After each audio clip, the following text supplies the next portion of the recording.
எல்லாருக்கும் வணக்கம். Cheese kitchen click பண்ணதுக்கு ரொம்ப நன்றி. இன்னைக்கு சீஸ் கிச்சன் சேனல்ல ஒரு சைட் டிஷ் தான் பார்க்க போறோம். பொட்டேட்டோ பட்டாணி மசாலா. இது வந்து சப்பாத்திக்கு, குல்ச்சாக்கு, நான்க்கு, பரோட்டாக்கு எல்லாத்துக்குமே சூப்பரான ஒரு மசாலா. நல்ல ஹோட்டல் ஸ்டைல்ல ஸ்பைசியா சூப்பரா இருக்கும். இதை எப்படி செய்யறதுன்னு பார்க்கறதுக்கு முன்னாடி மறக்காம சீஸ் கிச்சனுக்கு சப்ஸ்கிரைப் பண்ணுங்க, லைக் பண்ணுங்க, உங்க நண்பர்களுக்கும் இந்த ரெசிபியை ஷேர் பண்ணி விடுங்க. இப்போ வாங்க வீடியோக்குள்ள போலாம். ஒரு பேனில் எண்ணெய் போட்டுக்கிறேன். முதல்ல நான் வந்து பொட்டேட்டோவை ரோஸ்ட் பண்ணிக்க போகிறேன். இந்த மாதிரி பண்ணால் கிரேவியில் ரொம்ப நல்லாயிருக்கும். இப்போது இந்த மாதிரி உருளைக்கிழங்கு கட் பண்ணி எண்ணெயில் போட்டு கொஞ்சம் லைட்டாக ப்ரௌன் ஆகிற வரைக்கும் இதை ரோஸ்ட் பண்ணிக்க போகிறேன்.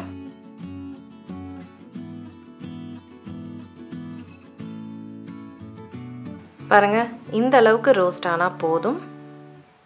இது பொட்டேட்டோவும் இந்த டைமில் நல்லா குக் ஆகிருக்கும். இப்போ இன்னொரு பேனில் எண்ணெய் போட்டுக்கிறேன். இந்த ரெசிபிக்கு எண்ணெய் கொஞ்சம் அதிகமாக தேவைப்படும். எண்ணெயில் சீரகம் போட்டுக்கிறேன். சீரகம் ஒரு ஃபியூ செகண்ட்ஸ்க்கு நம்ம சாட்டே பண்ணால் போதும். அதுக்கப்புறம் குட்டி குட்டியாக நறுக்குன வெங்காயம் போட்டுக்கிறேன். வெங்காயம் வந்து ப்ரௌன் ஆகிற வரைக்கும் நம்ம நல்லா சாட்டே பண்ண விட்டுடணும்.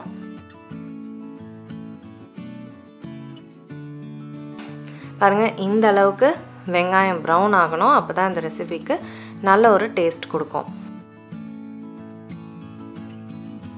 இதுக்கப்புறம் வந்து பச்சை மிளகாய் சேர்த்துக்கிறேன். அதுக்கப்புறம் இஞ்சி பூண்டு விழுது. இது வந்து பார்த்திங்கன்னா ஒரு 1லேருந்து 2 நிமிஷம் குக் பண்ணாலே நம்மளுக்கு போதும்.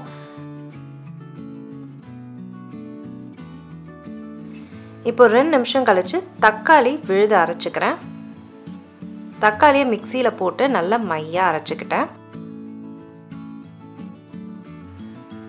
இப்போ இதை நல்லா மிக்ஸ் பண்ணிவிட்டு கல்லுப்பு போட்டு இதை எண்ணெய் பிரிகிற அளவுக்கு நல்லா நம்ம குக் பண்ணோம்.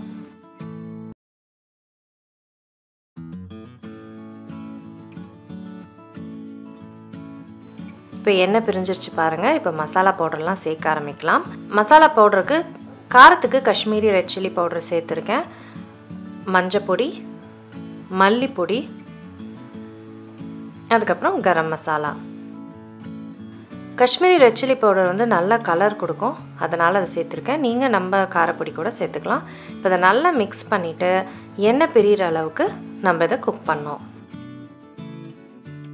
இப்போ எண்ணெய் பாருங்கள் நல்லா பிரிஞ்சு மசாலாவும் நல்லா சூப்பராக குக் ஆகிடுச்சு. இதில் வந்து தயிர் சேர்த்துக்கிறேன். தயிர் வந்து புளிப்பு மட்டும் இல்லை, நல்ல ஒரு டேஸ்ட்டும் இந்த கிரேவிக்கு கொண்டு வரும். இப்போ இதை நல்லா மிக்ஸ் பண்ணிவிட்டு இதையும் வந்து ஒரு 1லேருந்து 2 நிமிஷம் நம்ம குக் பண்ண விட்டுடணும்.